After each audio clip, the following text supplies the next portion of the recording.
जय बाबा गणिनाथ। आप सभी का हमारे YouTube चैनल पर बहुत बहुत स्वागत है। आइए आज सुनते हैं बाबा गणिनाथ धाम की कथा। यह कथा 10वीं सदी में भारत में काला जादू तथा तंत्र मंत्र का अत्यधिक बोलबाला था। तब का है कहा जाता है कि वर्तमान असम के कामरू कामाख्या में उस समय दो दुष्ट योगिनी बहनें नैना और मैना ने काले जादू के माया के बल पर मनुष्यों और बड़े बड़े साधकों एवं यहाँ तक कि देवी देवताओं को भी अपने मंत्र के बल पर परेशान कर रखा था। वह किसी भी मनुष्य को तोता, मैना, भेड़ बकरा आदि बनाने का भय दिखाकर अपने स्वार्थ की सिद्धि किया करती थी। इसी को खत्म करने के लिए बाबा गणिनाथ का जन्म हुआ था। बाबा गणिनाथ धाम में वही लोग आते हैं जो डायन जोगिन से परेशान है, जिसका पेट में बच्चा नहीं ठहरता है, वही लोग आते हैं। बाबा गणिनाथ धाम का मान्यता है कि मेला में आए श्रद्धालु बाजीन औरतें गंगा में स्नान करते समय बाबा गणिनाथ का नाम लेकर डुबकी लगाकर गीली मिट्टी निकालकर बाबा के मंदिर के गुंबद पर फेंकता है और वह मंदिर पर रुक जाता है तो उसे संतान की प्राप्ति होती है। अगर आप हमारे चैनल पर नए हैं तो हमारे चैनल को सब्सक्राइब जरूर करें, बेल आइकन दबाना ना भूलें। अगर आपको हमारा सनातन धर्म से जुड़ी हुई हमारा वीडियो आपको अच्छा लगता है तो शेयर जरूर करें। तो बोलिए बाबा गणिनाथ की जय। आज से हजारों वर्ष पहले की बात है। पृथ्वी पर घोर अन्यायियों का घोर पाप होने लगा तो पृथ्वी गौ रूप धारण कर ब्रह्मलोक को गई। तब ब्रह्मा जी बोले, हे पृथ्वी, मैं आपके दुखों से अति दुखी हूँ, पर मैं इसमें क्या कर सकता हूँ? अतः आप हमारे साथ विष्णुलोक चलें, वहीं पर कोई निराकरण होगा। तब गौ माता और श्री ब्रह्मा जी भगवान विष्णु जी के पास पहुँचे और अपना दुखरा सुनाए। तब विष्णु भगवान बोले, ठीक है, हम लोगों को कैलाश पर्वत पर शिवजी के पास चलना होगा, जहां हम सबों का कल्याण होगा। तब गौ माता, ब्रह्मा जी एवं विष्णु भगवान शिवलोक को प्रस्थान किए। जब सभी लोग शिवलोक पहुंचे तो शंकर भगवान सभी लोगों का अतिथि सत्कार कर सभी को अपने आसन पर बिठाया। तब गौ माता भगवान शिव को प्रणाम कर अपनी सारी कहानी कहने लगी। हे त्रिपुरारी देवों में देव महादेव, आप तो सब कुछ जानते हैं, आपसे इस धरती पर कुछ छुपा हुआ नहीं है। फिर भी मैं अपनी दुखड़ा आपको सुनाती हूँ। हे महादेव, अब धरती पर इतना पाप बढ़ गया है कि वहां पर रहना हमारे बस की बात नहीं है। वहां हम मरे तुल्य जीवन बिता रही हूँ। अतः हे महादेव, हम धरतीवासियों के जगत कल्याण का कोई उपाय करें। सब सुनने के बाद शिवजी बोले, हे जग जननी, जगत का पालन करने वाली गौमाता, आपको इतनी निराश होने की कोई आवश्यकता नहीं। एक समय आएगा जब हम पृथ्वीलोक के कल्याण के लिए मैं स्वयं मृतभुवन में आऊंगा और समस्त प्राणी का कल्याण करूंगा। यह सुन ब्रह्मा, विष्णु, महेश एवं गौ माता का वहां से प्रस्थान कर गए। अब भगवान भोलेनाथ अपने मन में विचार किए और माँ पार्वती से उनके मन की बात बताने को कहा। तब जगत जननी आदिशक्ति माँ भवानी तो सब कुछ जानती थी, फिर भी शिवजी से पूछे, हे नाथ, आज कोई विशेष बात है क्या जो आप बहुत चिंतित दिख रहे हैं? तब माता पार्वती की बात सुन भोलेनाथ बोले, नहीं, कोई खास बात नहीं। तब माता पार्वती भोलेनाथ से अति प्रेमपूर्वक कहती हैं कि हे नाथ, आप देवों के देव में महान हैं, लेकिन आपने मेरी राय पूछी है तो आप बताइए कि क्या बिना स्त्री पुरुष के संपर्क से कोई संतान की उत्पत्ति हो सकती है? तब शिवजी मुस्कुरा दिए और अपने मन में सोचे कि पार्वती की भी इच्छा है कि पृथ्वी लोक में सभी प्राणियों की रक्षा हो। तब शिवजी बोलते हैं, हे पार्वती, समय आने पर आपकी इच्छा पूर्ति होगी। अब धीरे धीरे समय बीतने लगा। अब इधर माता पार्वती तभी से भगवान शंकर की आराधना में लीन अपने आंचल को फैलाए एवं अपने नेत्र को बंद कर पूजा कर रही थी। उसी समय शिवजी वहां प्रकट हुए और माता पार्वती के आंचल में वहां जल रही होम से गंध, धूप और मिट्टी उठाकर उनके आंचल में डाल दिए और फिर पार्वती से आंख खोलने को कहा। तब माता पार्वती आंखें खोलती हैं तो अपने आंचल में एक बहुत ही सुंदर बालक को देख अति हर्षित हुए भोलेनाथ की ओर देखती है। तब भगवान भोलेनाथ मुस्कुराकर कहने लगे, हे पार्वती, तुमने जो मुझसे प्रश्न किया था उसका उत्तर तुम्हें मिल गया। अब इसको देखभाल तुम करो। तब माता पार्वती भगवान भोलेनाथ से कहा, हे नाथ, आप तो अपने कर्तव्य का पालन किया, अब मेरी बारी है। उसके बाद माता पार्वती ने अपने शक्ति से एक कन्या को प्रकट किया और दोनों का नामकरण किया। उस बालक का नाम गणिनाथ रखा और उस कन्या का नाम क्षेमा सती रखा। बाबा गणिनाथ का पालन पोषण शिवलोक में होने लगा। पर उस कन्या को पृथ्वी लोक में भेजने का इंतजाम शुरू हुआ। उस समय सभी देवतागण वहां उपस्थित हो पुष्प की बरसात की और सभी के विचार से उस कन्या को विमान द्वारा पलवैया से उत्तर की ओर एक जंगल में मायावी खरहूर के वन में उस कन्या को उतार दिया गया और सभी लोग वहां अंतर्ध्यान हो गए। पर होना तो वही था जो नारायण ने रचा था, कहते हैं एक चौपाई है। होई है वही जो राम रची राखा, का करी तर्क जब बठाबहु साखा। ये सब रचना तो नारायण का रचा हुआ था और उसी समय मानसाह नाम का एक किसान जंगल में खड़हर काटने के लिए उस जंगल में आया और अति सुंदर खर देखकर काटने को बैठा। ज्यों ही उसने खर काटना शुरू किया तो एक नवजात बालिका को वहां रोते पाया। मानसाह यह सब देखकर अक्का बक्का रह गया और इधर उधर नजर दौड़ाने लगा, पर वहां कोई और दूसरा आदमी नहीं था। इधर मानसाह को देख वह कन्या रोते रोते चुप हो गई। तब मानसाह उस बच्ची को अपने गोद में उठा अपने सीने से लगा लिए। उस समय उनकी प्रसन्नता की कोई सीमा न था और उन्होंने अपने आप को भुला दिया कि हम निःसंतान हैं। क्योंकि मानसाह को कोई संतान नहीं था, सो उस बच्ची का स्पर्श उन्हें स्नेह रोमांचित कर दिया और कुछ सोच उस बच्ची को अपने गमछे से झट छिपा लिए ताकि कोई उस बच्ची को हमसे जुदा न कर सके। मानसाह उस बच्ची को ले अपने घर की ओर चल पड़े। घर पहुंचने पर उनकी पत्नी उस बच्ची को देख बड़े हर्षित हो उसे अपने सीने से लगा लिया। मानसाह उस बच्ची के माता पिता को बहुत खोज किए मगर उस बच्ची का माता पिता नहीं मिला। उस बच्ची का पालन पोषण यहाँ होने लगा। वो बालक रूपी गणिनाथ का पालन पोषण वहाँ शिवलोक में और बच्ची रूपी क्षमा सती का मानसाह के यहाँ होने लगा।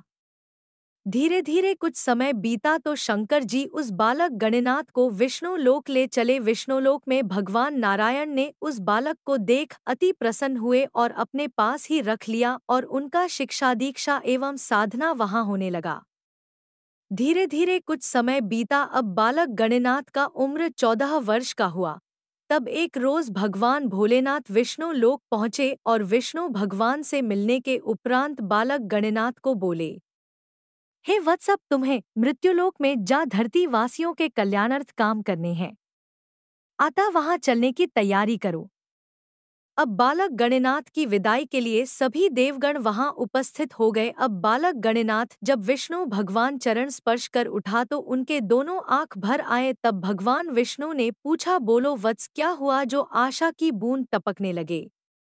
विष्णु भगवान उस बालक से स्नेह पूर्वक पूछा। बालक रूपी गणिनाथ ने कहा, हे प्रभु, हे करुणा निधान, मुझे आपकी सेवा से कहीं और जाने का इच्छा नहीं करता। तो श्री भगवान बोले, हे गणिनाथ, तुम मृत्युलोक में बढ़ रहे अतिताइयों के विनाश के लिए तुम्हारा सृजन हुआ है। अतः हे गणिनाथ, आज से तुम धरती माता की सेवा में ही दिन गुजारोगे और उसके बाद हम तुम्हारे पुत्र के रूप में गाविंदा अवतार लूंगा और सारे इष्टजनों से धरती वासियों को उद्धार करूंगा। अतः मेरी भी यही इच्छा है कि तुम अब पृथ्वी लोक जाओ और अपने कर्तव्य का परिचय दो। इतना सुन सभी देवतागण बाबा गणिनाथ को आशीर्वाद दिया और फूलों की वर्षा की। लेकिन बाबा गणिनाथ ने फिर भगवान भोलेनाथ से पूछा, हे पिता परमेश्वर, मृत्यु भुवन में तो वर्ण भेद है, तो मैं वहां कौन वर्ण कहलाऊंगा। हे कृपा सिंधु शंका समाधान करें। तब भगवान भोलेनाथ ने कहा, हे गणिनाथ, जो मनुष्य आपको मृत्युलोक में प्रथम मिलेगा वही जात और वर्ण आपका होगा। इतना सुन भगवान गणिनाथ मृत्यु भुवन की ओर चल दिए और वह अदृश्य हो एक बहुत ही भयानक जंगल में आ गए। अब बाबा गणिनाथ उस जंगल में धीरे धीरे चलते हुए एक पीपल वृक्ष के नीचे जा बैठे और प्रकृति की अनुपम धरा को देखने लगे। उस जंगल में मन को मोहने वाले वृक्ष थे, कहीं आम तो कहीं चंदन तो कहीं हुमार, कुल मिलाकर सभी तरह के फल फूल वाले इस जंगल का नाम पलवैया जंगल के नाम से जाना जाता था, जो 1200 बीघे की रकवा में गंगा नदी किनारे तक फैली हुई थी। अब धीरे धीरे सूर्य भगवान की लालिमा धरती पर अमृत की धारा बिखेरने लगी। उस समय वहां एक बूढ़ा व्यक्ति आया और पीपल वृक्ष के नीचे बैठे संत रूपी गणिनाथ को दंडवत प्रणाम किए। तो संत रूपी बाबा गणिनाथ ने उस बूढ़े व्यक्ति से पूछा, ए भाई, आप किस वर्ण के हैं? तो वह बूढ़ा व्यक्ति बोला, हे संत, हम वैश्य जाति के हैं। अतः आप अपना परिचय दें। तो गणिनाथ जी बोले, मैं भी वैश्य जाति का हूँ। अब गणिनाथ उस बूढ़े व्यक्ति से उसका नाम एवं इस घने जंगल में आने का कारण पूछा। जिसके हाथों में एक कुल्हाड़ी था सो बोला, मेरा नाम मानसा है और मैं इस जंगल से रोज लकड़ियां काटता हूँ और इससे मेरे परिवार का गुजारा होता है, किंतु आपका दर्शन प्राप्त कर कहीं जाने को मन नहीं करता। अतः मेरे साथ मेरे आतिथ्य स्वीकार कर हमें अनुग्रहित करें। तब गणिनाथ जी बोले, हे भाई, हम तुम्हारे साथ अवश्य चलेंगे। अतः तुम लकड़ियां काट लो। वह बूढ़ा व्यक्ति लकड़ी काटने लगा। थोड़ी सी लकड़ियां काटते काटते थक गया और वह बैठ गया। तब गणिनाथ जी बोले, आपने तो आज थोड़ी सी ही लकड़ियां काटे हैं, अतः थोड़ी सी और काट लो। तो वो बूढ़ा व्यक्ति बोला, हे संत, अगर ज्यादा काट लूं तो भी मैं इसे उठा नहीं सकता, मेरे पास कोई शक्ति नहीं है। अतः अब हम लोग चले गए। तब बाबा गणिनाथ बोले कि आज मैं भी तुम्हारे साथ हूँ, अतः घबराओ नहीं और थोड़ी लकड़ी काट लो। गणिनाथ जी बोले, तुम्हारा गुजारा लकड़ियों से ही होता है? तो बोला, हाँ। और वह बूढ़ा व्यक्ति लकड़ी काटने को उठा तो उसके शरीर से एक प्रकार का शक्ति का संचार हुआ और वह लकड़ियां काटने लगा। थोड़े ही देर में लकड़ियों का बहुत सा ढेर लग गया। जब मानसा वो लकड़ियों का ढेर देखा तो चकित हो श्री संत की ओर देखने लगा। तब संत जी बोले, हे भाई, अब सारी लकड़ियों को एक जगह रस्सा तैयार कर बांधो। मानसाह रस्सा तैयार करने लगे और सारी लकड़ियों को वह बूढ़ा व्यक्ति क्षण भर में ही श्री संत की कृपा से उसे रस्सी पर डाल दिया और पहाड़ जैसा बोझ को देख चिंतित भाव से उसे अपनी नजरों से देखने लगा। तो संत रूपी गणिनाथ ने कहा, आपको क्या हुआ है जो आप इतना सोच रहे हैं? आप विशेष मत सोचिए, हम जैसा कहते हैं वैसा करते जाइए। संत के आदेश से उस बूढ़ा व्यक्ति रस्से को इधर और उधर फेंक दिया और बोझा बंध गया। तब गणिनाथ जी अपनी चिमटा ले बोझा उठाने लगे और उसके नजदीक पहुंच मानसाह से बोले, चलो भाई उठाओ। तो वह बूढ़ा व्यक्ति घबरा कर एकदम पीछे हट कुछ सोचने लगा कि कहीं कोई पागल संत तो नहीं है जो इतना बड़ा बोझा हम बूढ़ा और निर्बल को उठाने को बोल रहा है। तो संत रूपी गणिनाथ मुस्कुराते हुए बड़े ही प्रेम से बोले, हे भाई, आप बिल्कुल मत सोचो, मैं तुम्हारे साथ हूँ। ऐसा कह अपने चिमटे के सहारे से उस बोझ को उसके माथे पर डाल दिए। देखो, हमारे बाबा गणिनाथ की महिमा से वह बूढ़ा व्यक्ति पहाड़ जैसा बोझ उठाकर चल पड़ा। अब आगे आगे मानसा एवं उनके पीछे श्री संत जी उस जंगल से प्रस्थान किए। अब धीरे धीरे जंगल का रास्ता समाप्त हुआ और वह ग्राम के रास्ते में जा मिला। गांव से थोड़ी दूर से ही ग्राम का नजारा संत जी देखने लगे। वहां गांव में लोग उस बोझे को देख घबराकर इधर उधर भाग दौड़ करने लगे। आपस में वे लोग बात करते भाग रहे थे कि कोई राक्षस दैत्य हमारे ग्राम में पहाड़ पटकने आ रहा है। तब संत रूपी गणिनाथ जी बोले, मानसाह, तुम्हारे ग्राम के लोग तुम्हारे बोझ को देख अति घबराए हुए भाग दौड़ कर रहे हैं। अतः आप अपने ग्रामवासियों को आवाज दे कहो, अपना परिचय दो। तब मानसाह कुछ दूरी से आवाज दे बोला, है हमारे ग्रामवासियों, आप लोग घबराइए नहीं, मैं आप ही के ग्राम का मानसाह हूँ जो लकड़ी का बोझ इतना बड़ा उठाए हूँ। यह सब श्री संत जी की कृपा है, अतः आप लोग चिंता न करें। अब मानसा अपने दरवाजे पर जा लकड़ी का गट्ठर भूमि पर डाल सोचने लगा, आज हमारे दरवाजे पर एक संत आए हैं। ऐसा विचार कर श्री संत से बोले, हे महाराज, आप थोड़ी देर यहाँ विश्राम करें, हम बाजार जाकर लकड़ी बेच आपके लिए और अपने परिवार के लिए खाने पीने का सामान लेकर आता हूँ। तब गणिनाथ जी बोले, हे मानसा, आप हमारे पास बैठो। मानसाह बाबा के नजदीक बैठ गए। तब श्री संत शिरोमणि बाबा गणिनाथ मानसाह से पूछते हैं, ए भाई, आप हमारे प्रश्न का उत्तर दो। इतना कह उस बूढ़े व्यक्ति से पूछे, आप अपने ग्रामवासियों को कोई भोज का निमंत्रण कराए हो या नहीं। बूढ़ा व्यक्ति बोला है, संत, हम गरीब आदमी आज तक अपने ग्राम वासियों को नहीं खिलाया, उन लोगों के यहाँ हम अवश्य खाए हैं। तब गणनाथ जी बोले हैं, मान साह, तब तो हम तुम्हारे यहाँ भोजन नहीं कर सकते। जब तक तुम अपने ग्रामवासियों को भोजन नहीं कराओगे तब तक हम तुम्हारे दरवाजे पर भोजन नहीं करेंगे। तब मान साह सोचने लगा, हे प्रभु, आपकी माया भी क्या क्या नहीं कराती। जो व्यक्ति को स्वयं अपने खाने के लिए दाना नहीं हो, वो व्यक्ति दूसरे को कहाँ से और कैसे खिलाएगा। आज हमारे दरवाजे पर एक संत भी आए तो वे भूखा चले गए, तो यह जीवन व्यर्थ होगा। ऐसा प्रश्न हमारे साथ क्यों? हे संत महाराज, जो हम पूरा नहीं कर सकते हैं। हे प्रभु, मैं क्या करूं? तब गणनाथ जी उसे चिंतित देख अति स्नेह पूर्वक बोले, हे भाई, आप चिंता मत करो और हम जैसा कहते जाएं वैसा करते जाओ, ज्यादा कुछ मत सोचो। अतः हे मानसा, हमारी बात ध्यान से सुनो। तुम अपने ग्रामवासियों को जाकर निमंत्रण दो और कहो कि हमारे दरवाजे पर एक संत महाराज आए हैं, सो भंडारा होने वाला है। अतः आप सभी लोगों को हमारे यहाँ भोजन में निमंत्रण है। तब मान साह बाबा की बात मान वो सारे ग्रामवासियों को नेवता देने लगा।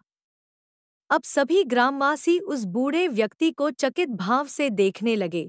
कुछ लोग तो मान साह को उल्टा पुल्टा भी कहा कि खुद खाने को एक दाने नहीं चले हैं, सारे गांव के खिलाने, कहीं यह बूढ़ा पागल तो नहीं हो गया। मगर कुछ वृद्ध लोग उसकी बातों को ध्यान से सुना और उद्दंड व्यक्तियों को समझाया, तुम लोग इस गरीब आदमी को भला बुरा कहने के बजाय इसके दरवाजे पर चलकर देखो तो सही कि क्या बात है। अगर खिलाएगा तो भी और नहीं खिलाएगा तो भी कम से कम संत दर्शन तो होगा ही। ऐसा विचार कर उन लोगों ने उसके निमंत्रण को स्वीकार कर लिया। अब ग्रामवासियों को निमंत्रण कर मान साह बाबा गणनाथ के नजदीक चले आए। तब गणनाथ जी मान साह से बोले हैं, मान साह, अब आप कुम्हार के पास जाओ और एक हाड़ी और एक ढक्कन मांग लो। ग्वाले भाई से उसमें थोड़ा सा दूध मांग लेना और बोलना, हमारे दरवाजे पर एक संत आए हैं, इसलिए भंडारा होगा। जितना दूध वो दे लेकर जल्दी आओ। अब मान साह श्री संत कृपा से उनका आदेश पर कुम्हार के पास चले। कुम्हार के दरवाजे पर जाकर उससे बोले, हे भाई, मुझे बर्तन दो, हमारे दरवाजे पर एक संत आए हैं, सो भंडार होगा। पर कुम्हार के पास बर्तन था मगर वह देने से इनकार कर दिया। तब मान साह मन में विचार कर ग्वाले भाई के पास गया और उससे बोला, हे भाई, हमारे दरवाजे पर एक संत आए हैं, सो भंडारा होगा, आता हमें थोड़ा सा दूध दो। ग्वाला के पास कुछ दूध दूहा था और कुछ गाय दूहने के लिए बचा था, मगर उसने मान साह से झूठ बोल गया। उसने कहा, हमको आज गाय दूध दुहने ही नहीं देती, हम दूध कहाँ से दें। अब मान साह दुहखी हो ग्वाले और कुम्हार के दरवाजे से अपने घर लौट गया।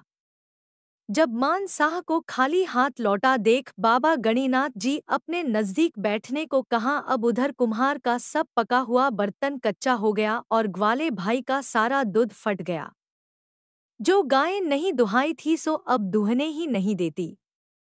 अब ग्वाले भाई और कुम्हार दोनों दौड़ा मान साह के दरवाजे पर आया। जब संत महाराज पर उसका नजर गया तो वे दोनों श्री संत के चरणों से लगे अपने किए का क्षमा मांगने लगा। तब गणनाथ जी उन दोनों को क्षमा कर आदेश किए, जाओ और अपने अपने घरों से सामान लेकर जल्दी से जाओ। कुम्हार एवं ग्वाले भाई दौड़े चले अपने घर की ओर। जब घर में कुम्हार प्रवेश किया तो बाबा की चमत्कार देख बड़े ही हर्षित हो एक सुंदर बर्तन ले मान साह के दरवाजे पर पहुंचा। अब मान साह के दरवाजे पर धीरे धीरे लोगों का भीड़ बढ़ गया। तब तक ग्वाले भाई दूध लेकर नहीं लौटा था। तभी उस भीड़ से एक नौजवान जो गाय चराने वाले था सो एक कुमारी बछिया की ओर इशारा कर गणनाथ जी से बोला, अभी दूध आने में देर है, इस बछिया को दूह लीजिए। उसकी बातों को सुन सभी लोग हंसने लगे। तब बाबा गणनाथ जी एक नज़र उस बच्चे को देख मुस्कुरा दिए और बोले, बालक, तुम्हारी इच्छा है कि कुंवारी बछिया दूध दे तो अवश्य वो दूध देगी। इतना कह वे एक हाथ उठा बछिया की ओर संकेत किए, तत्क्षण बछिया वहां दौड़ी चली आई। तब गणनाथ जी मान साह से बोले, सवा हाथ धरती गंगा जल से निपने को कहा। मान साह वो जगह नीप, कुम्हार का दिया बर्तन उस जगह रख दिया। अब बछिया उस बर्तन के नजदीका खड़ी हो गई और उसके थन से दूध की धारा चल पड़ी और वो कामधेनु हो गई। अब गणनाथ की चमत्कार की चर्चा करते हुए लोग जय जयकार करने लगे और जो लड़का बछिया दुहने को बोला था वो संत महाराज के चरणों में गिर क्षमा मांगने लगा। उस बालक को क्षमा कर गणनाथ जी अग्नि प्रज्वलित कर बर्तन चढ़ा दिए और मान साह से बोले, हे भाई, अपने घर में जा अपने कन्या से चावल और शक्कर मांग कर लाओ। ऐसा प्रश्न सुन मान साह मन ही मन सोच घबरा गया, क्योंकि उसके घर में एक दाना नहीं था और संत का आदेश था चावल और शक्कर लाने को। आता कुछ सोचने लगा, तब गणनाथ जी बोले, हे भाई, तुम बेकार की चिंता मत करो और जैसा मैं कहता हूँ वैसा करते जाओ। अपने पुत्री से चावल शक्कर मांग जल्द लाओ। तब मानसा ऐसा प्रश्न सुन मानसा मन ही मन सोच घबरा गया, क्योंकि उसके घर में एक दाना नहीं था और संत का आदेश था चावल और शक्कर लाने को। आता कुछ सोचने लगा, तब गणनाथ जी बोले, हे भाई, तुम बेकार की चिंता मत करो और जैसा मैं कहता हूँ वैसा करते जाओ। अपने पुत्री से चावल शक्कर मांग जल्द लाओ। तब मानसा अपने पुत्री क्षेमा सती को आवाज दे कहता है, हे पुत्री, अपने दरवाजे पर जो संत आए हैं उनकी आज्ञा है अपने घर से चावल और शक्कर लाने को। तब क्षेमा सती अपने घर में प्रवेश कर देखती है, सारा सामान घर के अंदर भरा पड़ा है। वो देख क्षमास्ती समझ जाती है कि हमारे नाथ का आगमन हो गया है। आता बड़े हर्षित हो एक बर्तन में थोड़ा चावल एवं शक्कर ले दरवाजे पर जा अपने पिता को दे देती है। अब संत रूपी गणनाथ जी उस चावल से 2.5 मुट्ठी चावल बर्तन में डाल देते हैं और बर्तन भंडारा बनना शुरू हो जाता है। अब धीरे धीरे सारे ग्राम के आमंत्रित लोग मान साह के दरवाजे पर इकट्ठा होने लगे।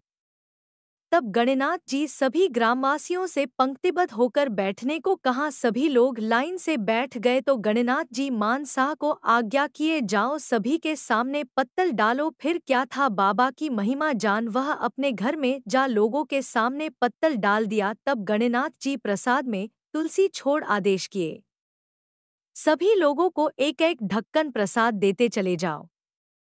मान साह वैसा ही करता गया। देखिए श्री बाबा की महिमा, सारे के सारे लोग प्रसाद खा चुके पर प्रसाद ज्यों की त्यों बचा रह गया। जो जितना खाने वाले थे एक ही ढक्कन में सबों का पेट भर गया और सभी लोग श्री बाबा का गुण गान करते हुए अपने अपने घरों को गए। सभी को प्रसाद देने के बाद मान साह पूरे परिवार के साथ बाबा भी भोजन किए और बाकी का बचा प्रसाद माँ धरती को सुपुर्द कर दिया गया। कहा जाता है आज वही प्रसाद को हम लोग अड़ैया महाप्रसाद के नाम से जानते हैं, जो केवल गौ के दूध से बनता है। फिर बाबा गणनाथ जी का रात्रि विश्राम हुआ। अब मान साह एवं उनकी पत्नी दोनों ने रात्रि में विचार किया, क्यों न हम अपनी कन्या का विवाह इस महापुरुष से कर दें, क्योंकि हमारे क्षेमा सती के लिए इससे अच्छा लड़का और कहाँ मिलेगा। ऐसा विचार कर पति पत्नी सुबह सुबह श्री संत के नजदीक जाकर प्रार्थना कर कहने लगे, हे संत महाराज, कोई संत महात्मा किसी के दरवाजे पर जाते हैं तो यथाशक्ति लोग अपने क्षमता के अनुसार कुछ दान करते हैं। अतः मैं भी आपको कुछ दान करना चाहता हूँ। तो गणनाथ जी बोले, हे मान साह, हम आप लोगों की सेवा से अति प्रसन्न हूँ। फिर तुम एक गरीब व्यक्ति भला क्या दान करोगे। तो मान साह अपनी पुत्री क्षेमा सती को सामने ला बोले, हे महाराज, मैं इस कन्या को जंगल में पाया था, जिसे बड़े ही स्नेह से अपनी संतान की तरह पाला हूँ। अतः उससे विवाह कर इसे स्वीकार करें एवं हम गरीब का उद्धार करें। तब गणनाथ जी बोले, हे मान साह, मैं तो एक संत हूँ और संत को विवाह के मोह में नहीं पड़ना चाहिए, अतः आप लोग ऐसा विचार त्याग दें। परंतु मान साह बोला, हे संत, मेरे कन्या योग वर आपसे अच्छा कहाँ मिल पाएगा और दान की हुई चीज लौटाया नहीं जाता। अतः हम गरीब पर अनुग्रह कर स्वीकार करें। उसके उपरांत सभी समाज के सामने श्री बाबा गणनाथ जी का विवाह माता क्षेमास्ती से हो जाता है। शादी के बाद बाबा गणनाथ जी मानसाह से विदा लेते हुए अपनी पत्नी क्षेमा सती से बोले हैं, सती तुम कुछ दिन और अपना माता पिता के पास रहो, मुझे कुछ कार्यवश जाना है। उन लौट कर आऊंगा तो आपको फिर ले चलूंगा।